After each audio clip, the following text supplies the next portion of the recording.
every person's truth, agency, patency, and the image of God. To recap from last time, we asked whether in their current state AIs have the ability to act as moral agents, or whether humans should cede at least some moral decisions to AI. The tentative answer was no. Then we asked whether an AI could be the source of moral concern. We then explored whether only moral agents could be objects of moral concern, or whether non-human objects, such as animals, plants, or ecosystems, are of intrinsic value or simply instrumental to the value that they have for us as human beings. If non-human entities do have intrinsic worth, then issues of justice extend not only to humans and human societies, but to the environment in which human society exists. This then leads to two more questions.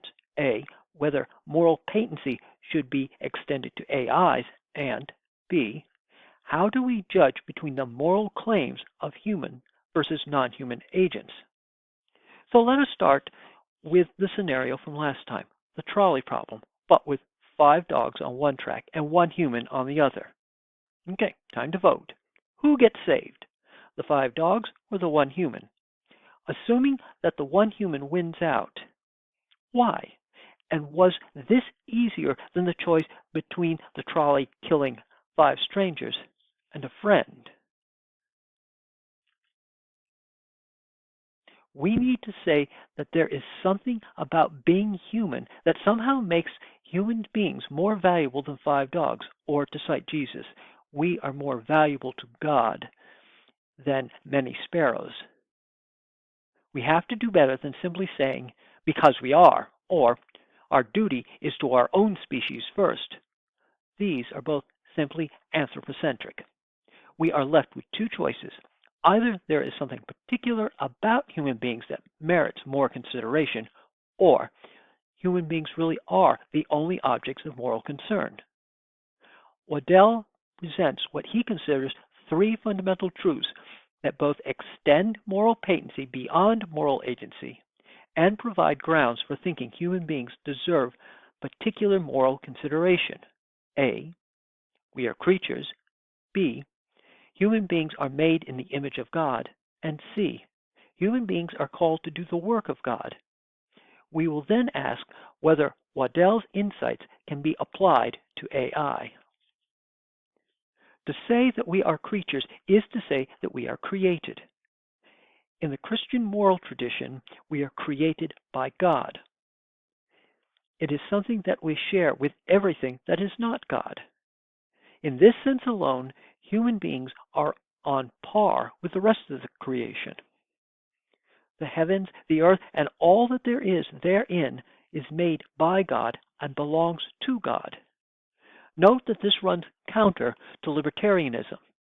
We've already noted that if the concept of self-ownership is extended beyond human beings, as posthumanism would suggest, the concept of self-ownership becomes unworkable. If God ultimately owns everything in creation, self-ownership is excluded. By itself, this doesn't mean that the Christian moral theology is posthumanist, but up to this point, it is consistent with it. Next point. Creation exists because it is loved by God. In traditional Christian theology, this has 2 aspects. First, that to love means to desire and participate in the best good of the other. The second point is that God created out of love, not because God needs anything from the world. The ethical consequences of this perspective is that we exist because we are loved and consequently are dependent on that love. Since God loves creation, all of creation has intrinsic value. That is, creation is of intrinsic value, and as such, creation as a whole and each part of creation is of moral concern. Creation enjoys moral patency. This isn't simply a bit of theological speculation. The creation story has God declaring creation good 5 times before the creation of human beings at the end of the 6th day. We see this same sort of thing elsewhere in the Psalms, where God is seen as caring for all creation. And the book of Job, where God's answer to Job's plight is that the universe does not revolve around Job's claims for justice. The universe came into being because God wanted it for its own sake, not with the primary aim of assembling a place for human beings. So, the universe has intrinsic, not instrumental value. Earlier, I asked you all to discuss what it was about being human that makes us so special. People have long tried to find out that one trait that we possess that the rest of the animal kingdom does not. At one point, it was tool making. Then it was the possession of language, then creativity, then a sense of right and wrong. In each case, we have found some species or another that possessed at least some of these traits to some degree.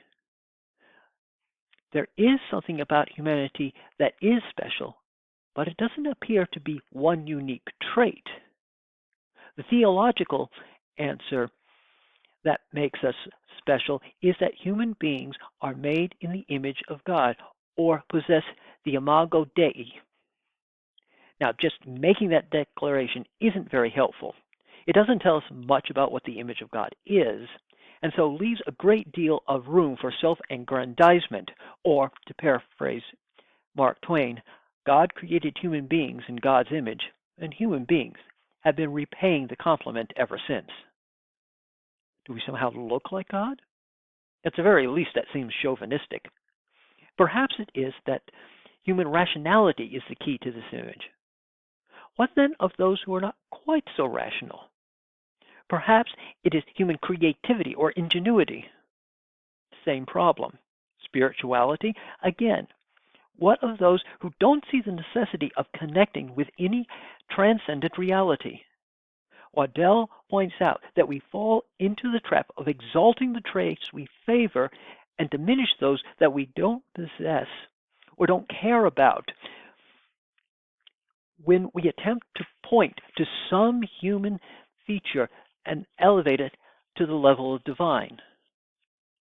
Worse, we see ourselves as less worthy of God's love or anyone else because we don't possess that one great trait. Wadell insists that just as our existence is a gift, so is being created in the image of God. If Rouse has us equally rational in the original position, behind the veil of ignorance, you and I are both equally created in the image of God in God's sight.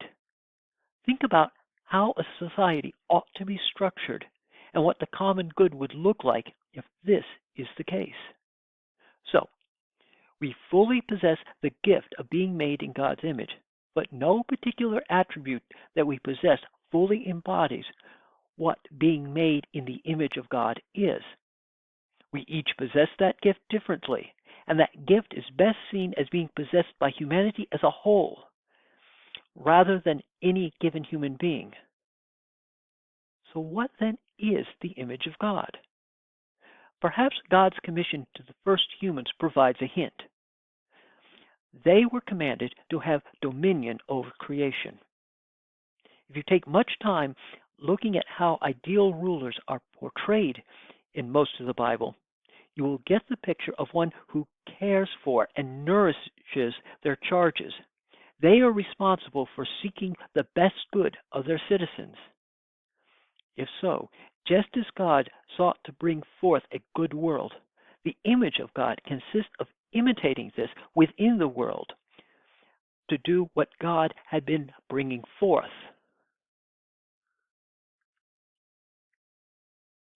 So, let us follow up on Wadell's idea that the image of God consists of being charged with doing the work of God in the world.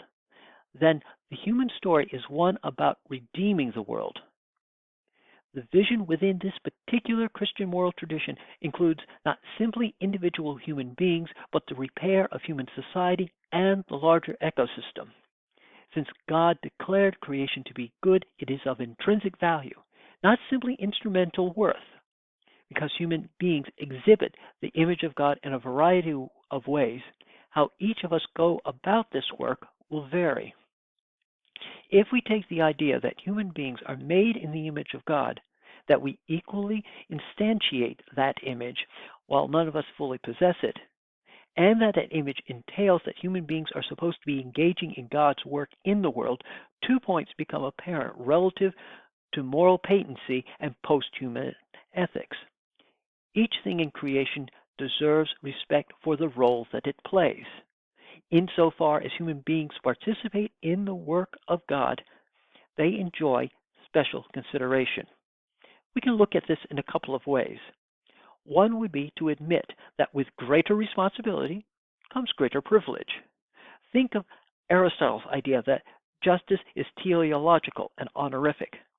Human beings are best able to take care of God's creation, or at least this little patch of it, and so deserve the honor of some special consideration.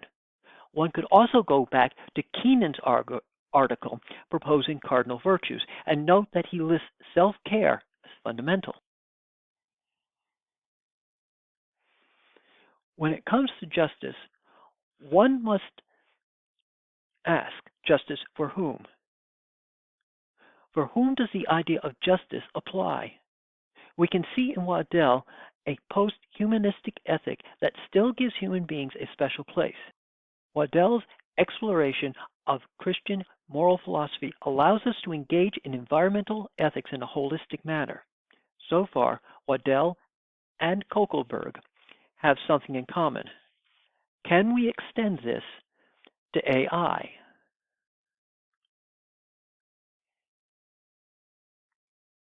Let us ask, is intelligence of intrinsic value or merely instrumental?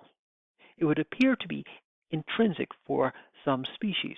If intelligence is of intrinsic value, and we have already concluded that at least some instances of AI exhibit intelligence, then it would seem that at least some instances of AI are worthy of moral concern, even if they are not moral agents. Human beings did not invent intelligence, we simply appropriated it. Like beauty, intelligence is something to be valued wherever it may be found. It would be wrong to be abusive to AI, for instance, simply to get better results or compromising its integrity by using it to cheat. If intelligence is a virtue, AI must be treated with care, knowing that virtues can be deformed into vices. We humans need to proceed with caution to make sure that the intelligence of AI aligns with the common good of human society, and the common good of all creation.